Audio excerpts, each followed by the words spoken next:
പലപ്പോഴും ദൈവത്തോട് അനുസരണക്കേട് കാണിക്കുമ്പോൾ നമ്മൾ തിന്മയുടെ ബന്ധങ്ങളിൽ മറ്റു പാപങ്ങൾക്കും അടിമപ്പെട്ടു പോകാറുണ്ട്. പലപ്പോഴും നമ്മുടെ ജീവിതത്തിൽ വിഷമങ്ങളും ഭാരങ്ങളും ആകുലതകളും എല്ലാം നമ്മെ അടിമപ്പെടുത്താറുണ്ട്. അവയുടെ അടിമത്തത്തിൽ നിന്നും പുറത്തു വരാൻ നമ്മൾ വല്ലാതെ ഞെരുങ്ങുന്നുമുണ്ട്. അപ്പോൾ സങ്കീർത്തനങ്ങളിൽ നമ്മൾ ഇങ്ങനെ വായിക്കുന്നു: 107:20. അവിടുന്ന് തന്റെ വചനം അയച്ച് അവരെ സൗഖ്യരാക്കി, വിനാശത്തിൽ നിന്നും വിടുവിച്ചു. പുതിയ നിയമത്തിൽ ജീവിക്കുന്ന നമ്മളെ സംബന്ധിച്ച് അവിടുത്തെ വചനം ഈശോ മിശിഹായാണെന്ന് കൃത്യമായി നമുക്കറിയാം.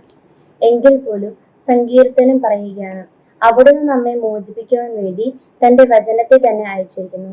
നമ്മുടെ വിനാശങ്ങളിൽ നിന്നും നമ്മെ വിടുവിക്കുകയും നമ്മുടെ ആരോഗ്യം, അഭിമാനം എല്ലാം അവിടുന്ന് പുനഃസ്ഥാപിക്കുകയും ചെയ്തു.